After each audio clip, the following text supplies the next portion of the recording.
Assalamualaikum warahmatullahi wabarakatuh. Bismillahirrahmanirrahim. Alhamdulillahirabbil alamin. Wassalatu wassalamu ala asyrofil anbiya'i wal mursalin sayyidina Muhammadin wa ala alihi wa sahbihi ajma'in. Subhanaka la ilma lana illa ma 'allamtana innaka antal alimul hakim. Rabbi shrah li sadri wa yassir li amri wahlul 'uqdatam min lisani yafqahu qawli. Ingkang menghormati para ahli, para ulama, bapak-bapak, ibu-ibu, jamaah masjid As-Sholihiyah rahimakumullah. Alhamdulillah, kula panjenengan sedaya tansah diberi nikmat sehat walafiat saged nglampahi jamaah maghrib, iktikaf lan thalabul ilmi. Mugi-mugi mawon niat kula panjenengan sedaya iki dicatat kaliyan Allah sebagai amalan sholihan bulan. Amin. Shalawat salam kita haturkan kepada junjungan kita Nabi Muhammad sallallahu alaihi wasallam. Bapak-bapak, ibu, jamaah As-Sholihiyah rahimakumullah.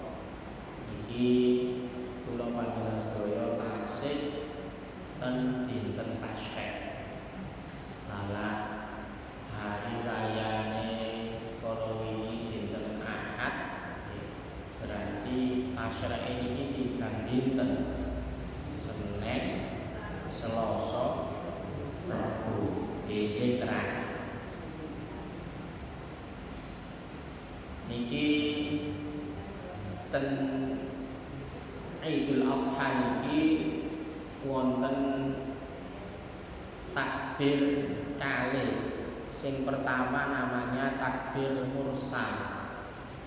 Takbir mursal niki waktune mulai malam riyaya, dari Sabtu malam Minggu niku sampai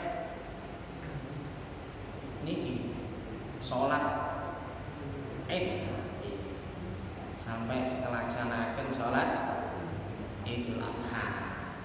Lah takbir mursal niki diwaca gawe pujian oleh, digawe takbir keliling oleh, diwaca nang napa ten corong oleh bengi niku bebas. Takbir mursal iki bebas. Pokoke syiare dikengken napa kata-kata takbiran. Lah sing kedua niki takbir muqayyad. Lah takbir muqayyad niki sampai akhir tasyrik, cuman hanya dibaca setelah sholat fardu. Boten nangsal digawe pujian, terus gak oleh, gak wayahe mari sholat terus takbiran boten. Niki khusus namanya muqayyad, itu terbatas. Jadi terbatas niku dilaksanakan setelah melakukan sholat 5 waktu. Mulai zuhur, asar, maghrib, sampai kapan? Sampai benjing terakhir. Jadi imamin itu wiritane diganti kalian maos takbir. Itu namanya takbir muqayyad. Di kadang wonten sing musala niku digawe pujian, boten nangsal. Takbir muqayyad niku hanya dipakai untuk setelah melakukan sholat. Apa? Jadi hari ke-10 itu namanya Ayyamin Nahar. Ayyamin Nahar itu hari sembelihan. Lah tasyrik sendiri niki hari juga boleh melakukan menyembelih. Barangkali mohon maaf, aku tak kepingin kurban iki tesih ana kesempatan sampai benjing. Lah tasyrik iki hukume padha sik karo riyaya haram melakukan puasa. Baik puasa fardu maupun puasa sunnah. Aku tak nyaur utang rek umpamane aku sing duwe utang poso mboten nek sakniki. Iki sik mlebu riyaya. Sik disyariatno menyembelih kurban. Tasyri'un itu artinya syariat. Maksudnya apa? Masih disyariatkan untuk menyembelih kurban. Jadi kurban itu oleh dibelih tanggal 10 pas riyaya niku nggih oleh dibelih tanggal 11 iso dibelih tanggal 12 terakhir 13 itu arti daripada tasyrik. Niki alhamdulillah ten Masjid As-Solihiyah pun melaksanakan penyembelihan walaupun terbatas niki ngapunten karena memang banyak donatur ini menfokuskan untuk pembebasan tanah itu. Jadi pun sampai lho kok masjidnya tambah surut ya mboten niki anjene. Niki wonten nggih situasi yang memang ini nggih lebih penting. Jadi monggo nggih dipikir bareng-bareng masalah pembebasan tanah niki ya napa ikhtiare mugi-mugi mawon saged ndang lunas. Amin ya rabbal alamin. Pun kula nglanjutaken pengaosan fikih bab ibadah menurut mazhab Imam Syafi'i. Bismillahirrahmanirrahim. Qala al-mu'allif rahimahullah wa nafa'a bihi wa bi ulumihi fid dharain amin. Babun najasah. Bab jelasno pira-pira maceme najis. Apa sih najis iki? Ta'rifun najasan. Pengertian najis lughatan kullu mustakdirin. Segala sesuatu yang menjijikkan menurut bahasa iku jenenge najis. Makane kadang ono gak seneng ambek wong dicedheki najis. Niku maksudnya najis dudu najis syar'an tapi najis lughatan. Maksudnya menurut bahasa itu sing diwasno iku menjijikkan. Iku nurut bahasa jenenge napa? Najis. Iku nurut bahasa. Jadi najis itu segala sesuatu yang menjijikkan. Makanya jenengan pun apa jenenge ten Al-Qur'an ada ditulis innamal musyrikuna najasun. Wong musyrik iku najis berarti lak demok wong iku. Ini bukan najis secara syara ini maksudnya. Ya, apa najis secara syara? Nah, ini. Wa syar'an laha ta'rifani. Ada dua pengertian.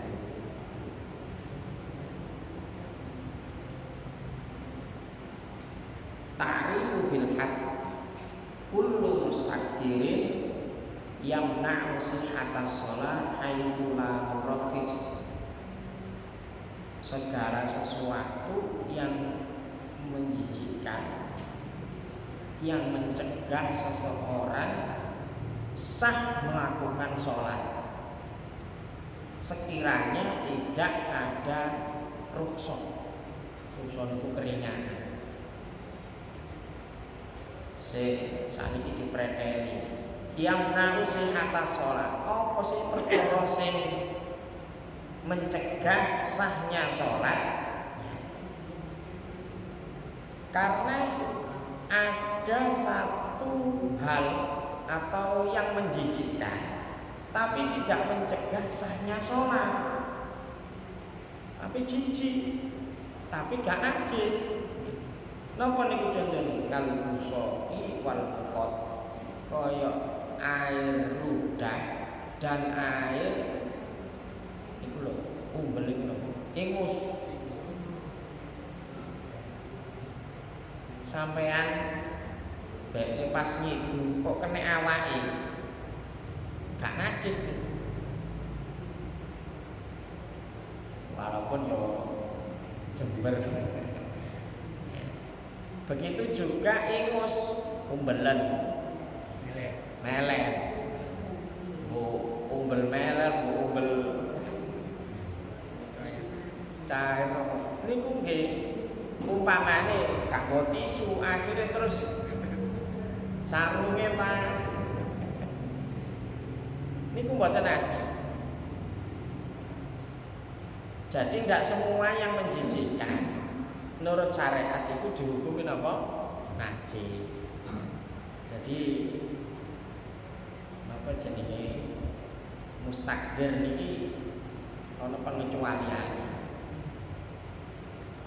Jadi yang menjijikkan, yang menghalangi kesahannya sholat. Sekarang yang kedua, ainula murakhis. Artinya apa? Ada najis ini yang dimakfu. Al-ma'fuwan. Sempat kula bahas di pembahasan yang lalu. Wonten najis ini dimakfu ini. Ya dimaafkan, dimaklumi lah istilahnya. Tetap najis tapi tidak dianggap najis. Ya dimakfu, dikai kemudahan. Ya contohnya sampeyan langganan tentu tiang duweke kurang sen wis gak apa-apa wis asline kan kurang, tetep kurang duweke bayare tapi kali wonge mboten dianggap iku jenenge dimakfu cara kono di iki regane mamane 1.100.000 rupiah mamane. Wis bayar 1 miliar ae. Lah iki sing lak 100 juta ya mungkin.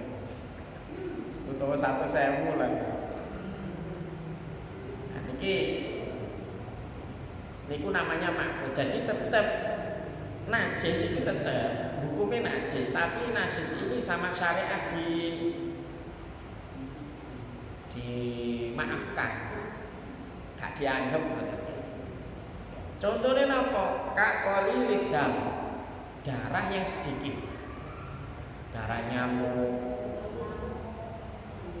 utawa kecoblos dom titik yang terus metu getene, sing gak sampai bledes ngoten niku dimakfu.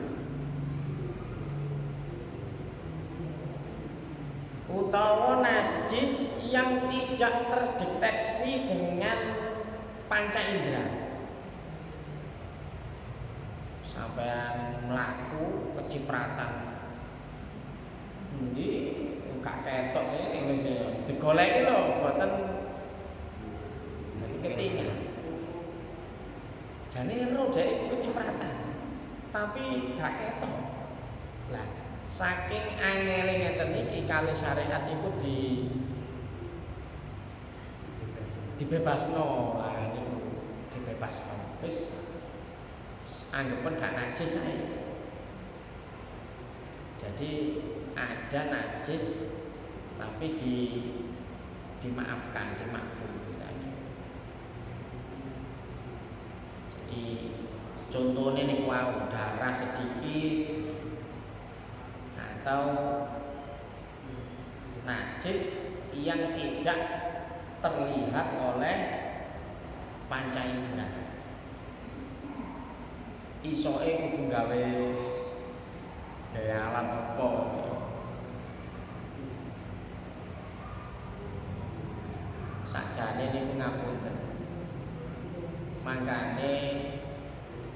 Rasulullah sallallahu alaihi wasallam niku nganjuraken setiap makanan atau minuman kalau tidak langsung dimakan itu hendaknya ditutup.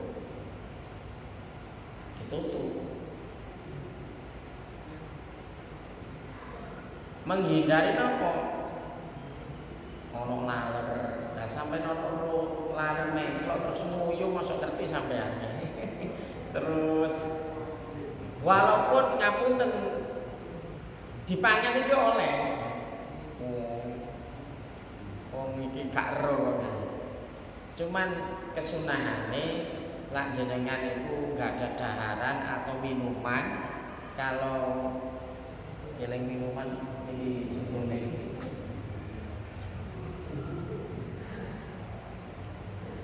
niki wonten tutupe niki sunah lak jenengan ngamalaken sunah Kanjeng Nabi ngeten iki nggih angsal kesunahan.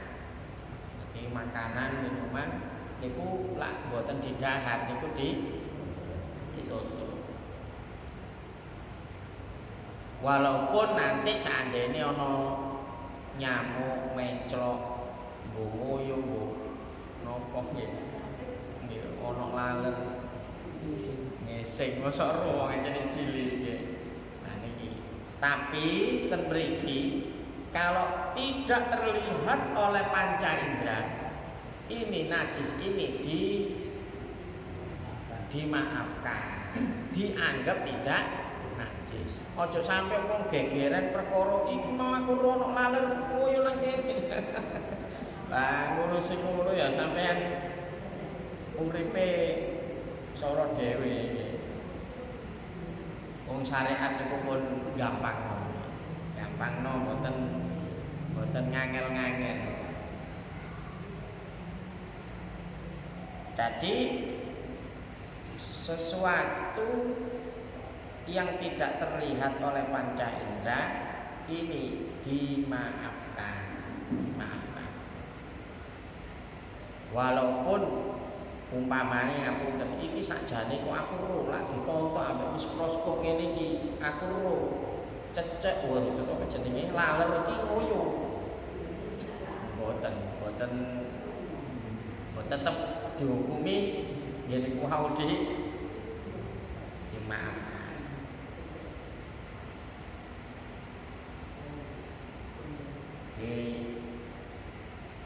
Niku pengertiane najis secara syarak. Nanti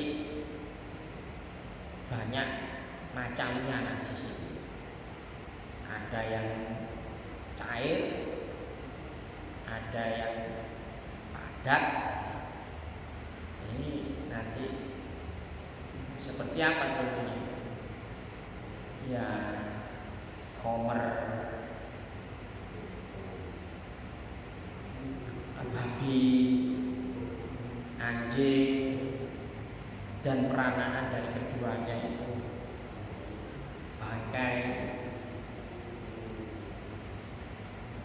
terus darah, nanah,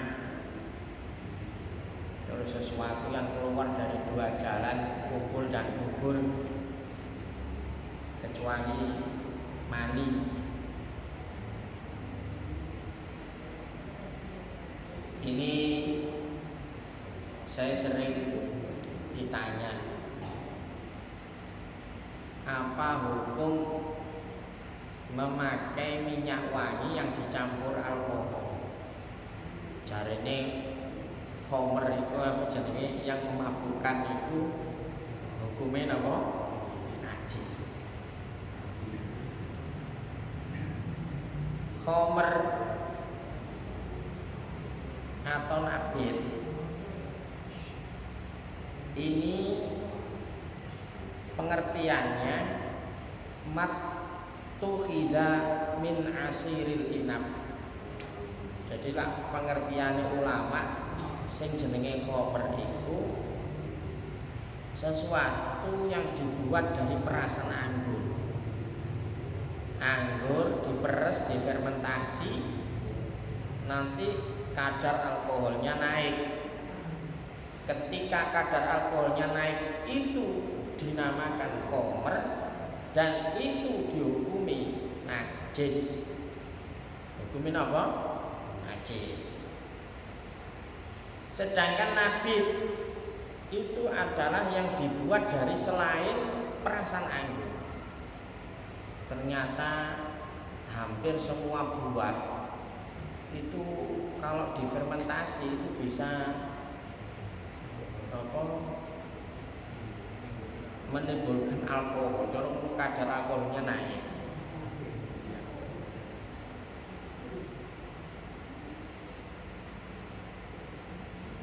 Jadi ini masalah bahasa saja, masalah nama. Jadi kalau istilahnya koper zaman Nabi dulu, ya memang duduk bahan kimia seperti sekarang.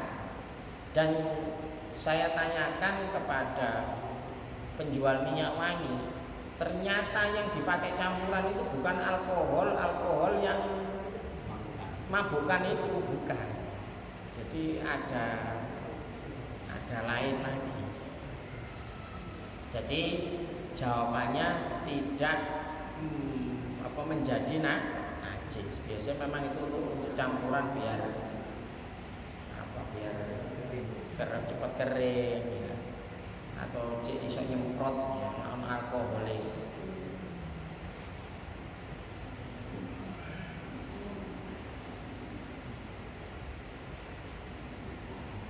Yang memabukkan itu ada dua ya. Yang satu cair seperti tadi itu khamr, dan itu hukumnya najis ketika terkena pakaian atau tempat atau tubuh, tidak sah dipakai untuk melakukan sholat. Mboten sah. Sing cair. Ada yang jamit atau yang padat, tetap haram. Kullu muskirin khamrun. Pokok setiap yang memabukkan itu khamr, wa kullu khamrin haramun. Dan setiap yang memabukkan itu dihukumi apa? Haram. Nah, sakniki zaman sakniki niku macam-macam. Ono morfin, ono ganja, ono sabu, ya. Ono pil koplo, ya. Sakniki dhewe kakek. Itu tetap haram dikonsumsi, tapi hukumnya suci. Kok sampai demok ganja nggak najis? Kok sampai demok pil koplo mboten najis? Karena itu memang bahan kimia. Kalau mungkin bahannya ya dari daun ganja model ini. Jadi yang padat-padat itu dikonsumsi haram, tapi tidak sampai dihukumi apa? Najis. Wa huwa thahir. Wala yamna'u sihhatus shalah mislul afiyun wal hashish. Iku ganja. Kula riyen ten Yaman ada namanya daun gan. Lah kene kumpul mungkin ya wis ndak boleh dikonsumsi. Kalau di sana itu biasa orang makan itu gan. Disusur kan ini ngerokok paling. Tapi kalau di sini itu ya melbu ganja. Tapi yang pakai itu ya biasanya orang jalan-jalan gitu ya. Kayak di sini ya merokok lah. Kalau ulama anu enggak ada. Tapi di sana boleh mengkonsumsi daun kat. Enggak tahu itu apa sama dengan rengkannya. Nah, itu bagaimana menyentuhnya? Apakah najis? Tidak. Pokoknya kalau yang padat-padat itu hukumnya tidak najis. Yang najis itu yang cair. Terus bangkai, termasuk najis bangkai. Apa pengertian dari bangkai itu? Yallati zalat hayatuhu bi ghairi dakatin syar'iyyatin. Ai dubihat ala ghairi tariqatil islamiyyati syar'iyyah. Bangkai adalah binatang yang mati tanpa disembelih dengan cara syariat. Jadi binatang yang mati tanpa apa? Disembelih. Mbok gelut mek koncone, mbok tiba, mbok ketabrak sepur.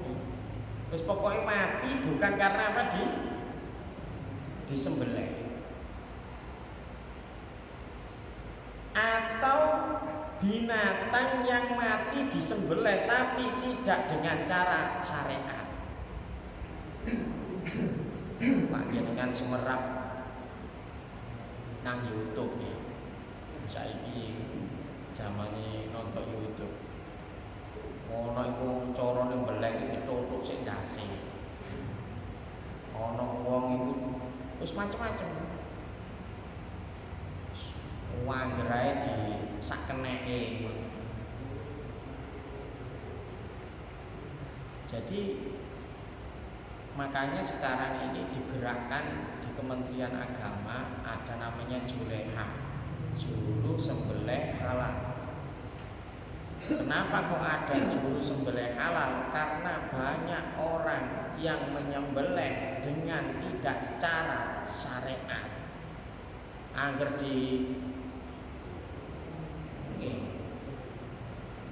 sampai kemarin penemuannya 80% di Pasuruan ini. 80% ayam potong yang menyebar di pasar niku ternyata tidak memenuhi syarat penyembelihan menurut syariat. Jadi kudu hati-hati lah menurut pengertian bangkai ini, binatang yang mati sendiri tanpa disembelih atau mati disembelih tapi tidak mengikuti cara syariat. Itu jenenge bangkai. Ono meneh mari dibelek gurung mati wis dicemplungno banyu panas mamane. Sek gurung mati iki. Berarti matinya itu bukan karena sembelihane, matine kok mergo dicemplungno banyu panas iki mau. Jadi makanya kurban sebelum binatang ini mati serius mati teman maksudnya tidak boleh dikuliti. Ono sing saking kesusune wis apa-apa wis kejet-kejet tenangsa. Jadi ada aturannya. Makanya syariat dalam menyembelih binatang ini juga diperlukan biar sah menurut apa syariat. Lah angger pokoknya mati kan ya gampang ya pokoknya mati. Tapi kalau tidak sesuai dengan aturan syariat, maka dikatakan itu adalah bangkai. Kalau bangkai otomatis najis dan haram dimakan. Atau termasuk bangkai, potongan tubuh binatang yang masih hidup. Duwe sapi mamane. Iki lah tak beleman nek kukune sik diketok ya. Engko seminggu ngkas ganti dicecil ngoten niku. Kepengin sop buntut rek iki sapine dijupuk buntut ae. Niku nggih sami potongan binatang yang masih hidup ini hukumnya bangkai. Dan itu hukumnya najis. Oleh double sampai nak mangan iki pedosan nyiksa hewan. Sing kedua ya haram mangan barang najis. Tapi dereng itu mon kula nggih. Bae ono kepengin sikil ayam rek. Tapi lak dibelek kabeh kok nek gak entek, Jawa kupune sik.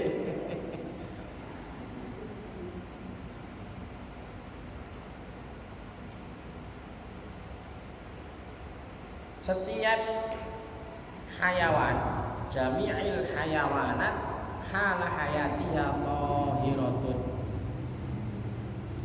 Setiap hewan yang hidup, entah itu binatang yang boleh dimakan dagingnya atau tidak boleh dimakan dagingnya, itu tahira suci.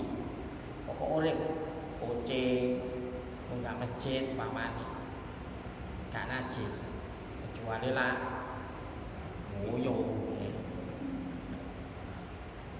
Pokoknya binatang kecuali anjing, babi dan peranakan keduanya. Wis selain itu kabeh suci, pokok urip nih. Kucing ya suci. Apa meneh? Tikus ya suci lak sik urip gitu. Pokoknya binatang semuanya kalau masih hidup dipegang ya, ini enggak najis. Kecuali mau anjing, babi dan peranakan dari keduanya. Anjingnya wis dinas niku. Dinas ten Al-Qur'an bahwa binatang ini termasuk najis mughalladhah. Napa najis mughalladhah? Yo najis berat. Napa? Kucing munggah masjid. Lah iya, jare Pak Demi kucing lak munggah masjid gak tau wis mesti ae kucing. Jadi sampai jadi mboten najis selama tidak membawa kotoran. Maksudnya gak nelek utawa gak pipis. Mboten napa-napa bae kok orang salat bawa kucing kok gelem tanggung jawab lah.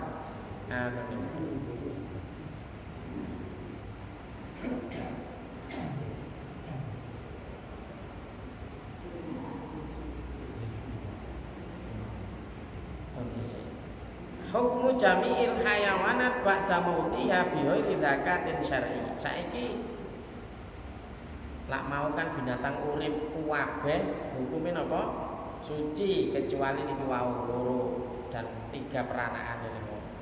Lah saiki sing binatang sing mari dibeleh sing wis mati, maksudnya binatang yang matinya itu tanpa disembelih dengan cara syar'i, niki semuanya najis kecuali 3. Kalau baleni meneh hukum semua binatang-binatang yang mati tanpa disembelih atau disembelih tapi tidak mengikuti aturan syariat niku dihukumi najis kecuali 3. Napa? Siji menungso maitatul adami bangkene menungso niku mboten najis. Maksudnya wong mati niku lho nggih. Aja wedi-wedi demok wong wis mati, gak najis. Yang kedua belalang, yang ketiga adalah ikan. Ikan sak jenise wis ora disebutno kabeh yo gak mari ono banteng ono lele. Wis pokok jenis ikan semuanya itu walaupun tidak disembelih atau disembelih dengan cara tidak syar'i tetap dihukumi suci. Jadi 3 bangkai ini. Bangkai manusia, bangkai belalang dan bangkai ikan. Makanya sampai nak tuku iwak rata-rata kan wis mati. Wis mati. Jadi bangkai ini suci. Al hayawanatu makulatu idza matat bidakati syar'iyatin fahiya thahirah. Hewan-hewan yang boleh dimakan apabila mati sebab disembelih maka dihukumi suci.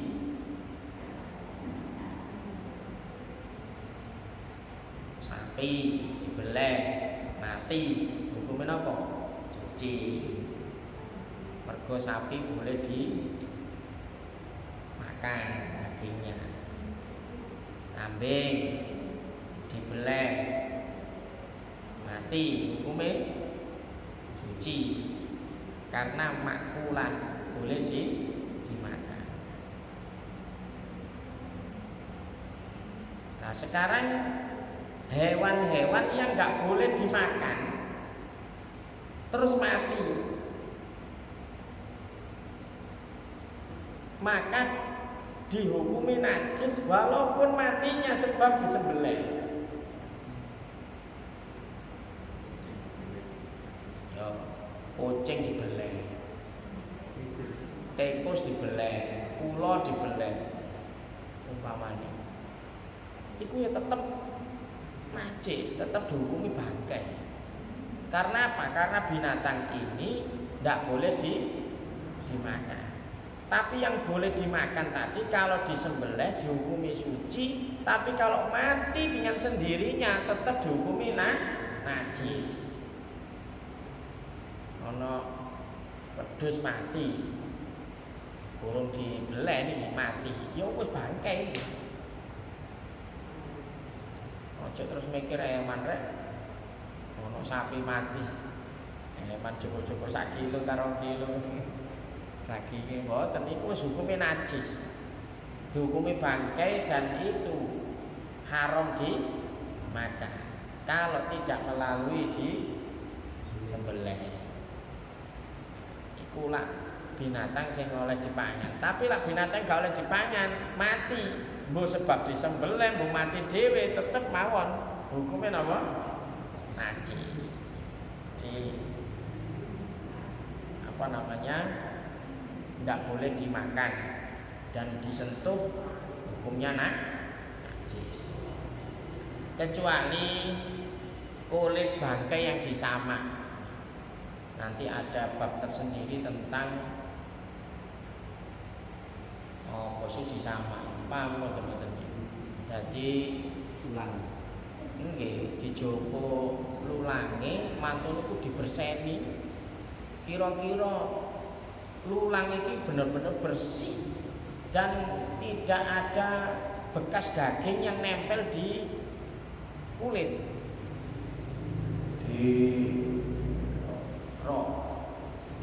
Lulang ini nantinya walaupun ini dari bangkai tetap dihukumi suci, tapi itu mau harus dengan cara disamak dulu, dikasih sesuatu yang sepet-sepet apa-apa. Pokoknya mohon maaf, kulit itu biasanya kalau dibiarkan nggak dibersihkan, seono gajine, seono daging yang nempel, ini membusuk. Kalau membusuk bisa merusak kulitnya. Makanya lah tukang kulit mesti langsung dibersihin ini. cek awet, kulit itu bener-bener apa meneh mantune untuk jemur.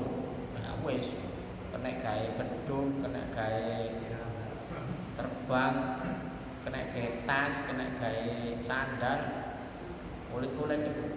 Tapi kalau tidak dibersihkan membusuk dan itu kulitnya rusak.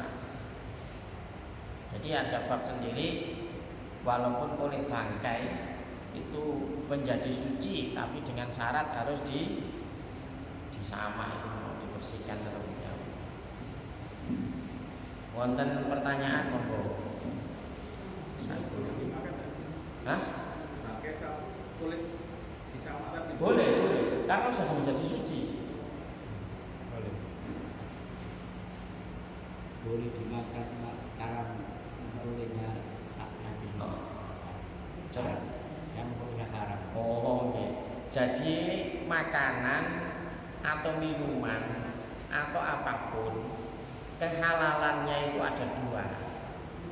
Ada yang memang halal zatnya, ada yang memang haram zatnya. Seperti babi itu haram. Masuk babi tuku tetap mawon hukumnya haram. Masuk tak colone tuku. Kalau ketemu alumni pondok, moro-moro duwe angen-angen itu, koyo ane bisnis yang menjanjikan babi. Ternak apa? Babi itu lah kadang mana? Wae. Bisa sampai 10, selawe, anaknya wae. Terus gak matian. Terus harganya standar. Nggak tahu ini terus aja sampai ternak babi. Jadi anjing ini menjanjikan. Makanya banyak produk luar negeri ini rata-rata mengambil dari daging babi. Karena itu tadi ternaknya lo gampang. Babi itu gak mudah kena virus, gak mudah anjing dhek iki sing gawa virus. Jadi kalau babi masuk tubuh tetap haram.